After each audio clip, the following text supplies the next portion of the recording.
and a picture of a mask. I've not got rarely anything that's really worth consisting to talk about, but regarding costume, I did have a picture of a mask that was used in my trailer as well. This mask was used, yeah, it was used just fine. There was no differences that I used from a mask or anything. The use of costume couldn't obviously be used because I had no pictures of anyone's clothes in it. In my trailer, all the camera shots have the same people in the exact same clothes every single time. Okay, in the use of actors that I used, you can only see one particular human character in my poster and website, which is a girl, and it's only literally her eyes you can see. And to be perfectly honest, she was not used in my trailer because considering that she didn't live in the area, she lived in Nottingham, and the poster, I just used her picture for that. And the time that I told her to come down to come do the trailer, she let me down last minute, and she couldn't do any filming, so I had to get a last minute replacement. But the thing is that you can't really notice it that much, to be honest, considering that you can only see a slight bit of her eye in the poster. So the use of consistency used in the trailer and the poster and website was a bit of a downfall on that, to be honest. The same actors are used every single time in the trailer though, so yeah. The use of the setting that I used is the sunrise in the poster and website, and I use the same sort of effect in the trailer as well, as the sun's out at one point, then in a couple of shots I show the sun particularly setting as well. Yeah. Okay, the use of institutions I used in my poster and website was New Line Cinema, Twisted Pictures, the idea of it being R-rated, and the use of Samuel Stevens being the producer / director.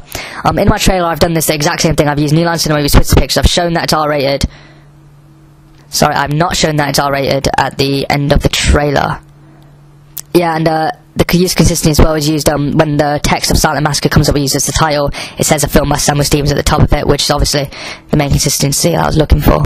A good idea used is the tone used in the poster and website is I believe is more based on suspense, because I believe my poster and website set a lot of enigma used in it, and I believe my trailer, the majority of the trailer is based on suspense, using faded shots and a lot of enigma, except for right at the end, but when it starts going very quick, which is obviously it's not a lot of suspense, but the majority of the trailer I believe I consisted very well on that aspect. With the use of the text used in the poster and website, it's consistent towards my trailer as well, because I have the exact same text, exact same colours that I used.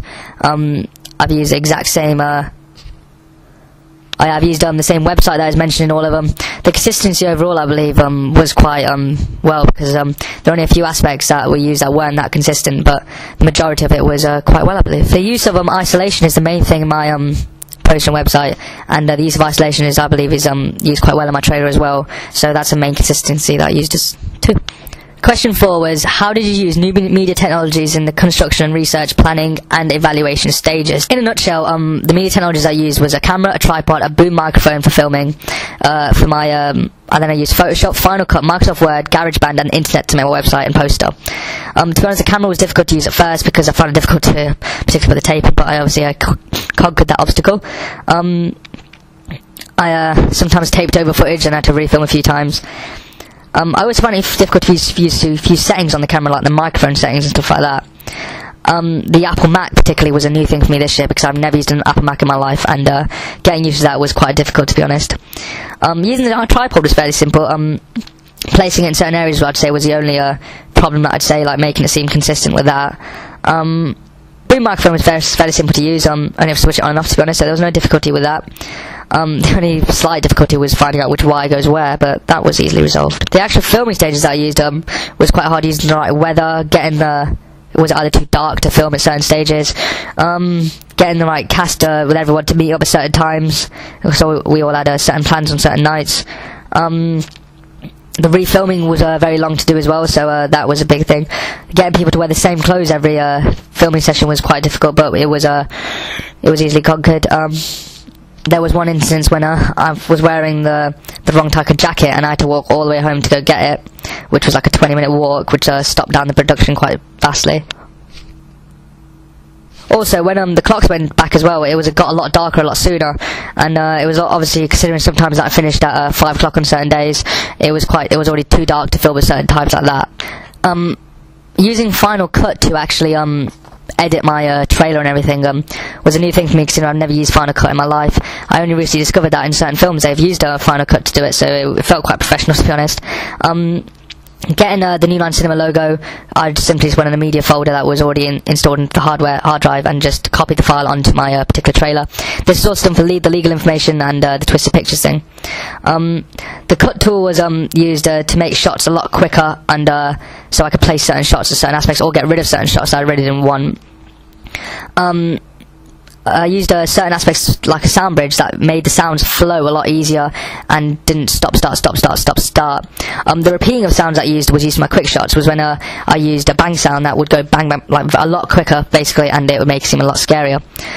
Exporting things to QuickTime file was it to make a YouTube file. That was quite difficult in some aspect, but I kind of got over that quite easily. I used crossfades quite a lot to make it flow a lot better, and the use of a particular stylized element was a bad film, which was used in my text to make it seem a lot more distorted, which I believe worked quite well. To be honest, they were the only few aspects that I used on Final Cut, except for the certain tool that made me move certain things around, but that was the main few things that I used. A few audio transition was used to make it fade over certain aspects, but that was basically it. So Final Cut was pretty simple, to be honest, on some aspects, compared to other people who used a lot more effects. When I'm using Adobe Photoshop, I was currently already using this in year 11 and year 12 for my coursework then. The font I used for that was I Still Know, that was found under font.com. This made it easier to fit the genres also. On certain fonts I used a particular thing called Outer Glow and Drop Shadow. It made the text seem a lot more effective to fit my genre, to be honest. It wasn't hard to use considering I've already used Photoshop in past experiences. I was interested to use a particular effect called Bevel and Emboss, but I was told not to by certain teachers, so I thought I better not use it if I'm told by teachers not to use it. I used a stroke tool to follow the certain convention of the horror genre. The rectangular marquee tool was to pick certain areas that I wanted to use and drag them in certain areas. The magic wand tool was used to highlight certain areas and maybe delete certain areas that were easier to use a particular tool and make it better. The razor tool was simple to use enough. Just simply pick the razor, choose a certain type of category of type of eraser you wanted to use and get rid of what you wanted. The rectangle tool was used to colour in certain areas. The horizontal type tool was used to add certain parts of the product. Like regarding text. I used a thing called Steel Tongues, which was a good thing to use for my billing card information and made my product look a lot more conventional. With Photoshop, I had to use Google Images a lot by using a Facebook,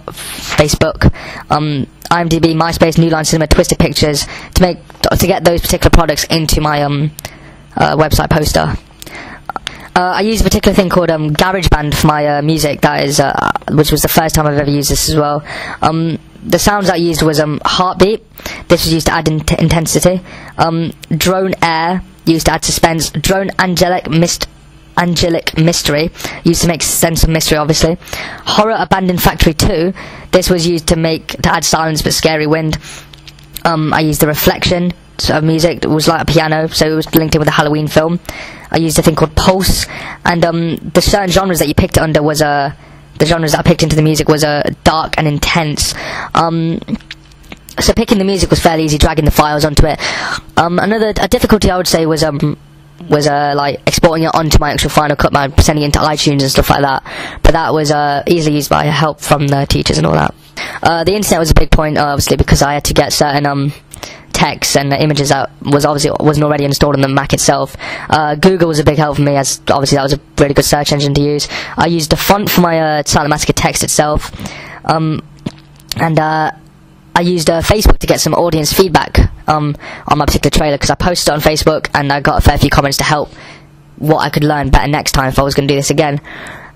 Google was also used to help me find the images for my textual analysis and the websites to textual analyze some particular aspects. For my evaluation, I used Final Cut again, but considering I had experience from doing my actual product, it was a lot easier to use. I'm using a dictaphone right now, which was the first time I ever used one like this, but as you can tell, I think I'm doing alright with it, to be honest. So yeah. Question 3. What have you learned from your audience feedback? For my audience feedback for my actual product, I sent it on Facebook a couple of times and got responses from at least 15 people telling me what they thought of it. Majority of people personally liked it, to be honest. A few compared it to others, but the majority liked it, saying that they liked my use of shot types, the enigma used, the narrative used. a particular person said they'd actually go watch the film as an actual film, which I was quite flattered by. The only downfall used by the audience feedback was that the story itself wasn't exactly original. It was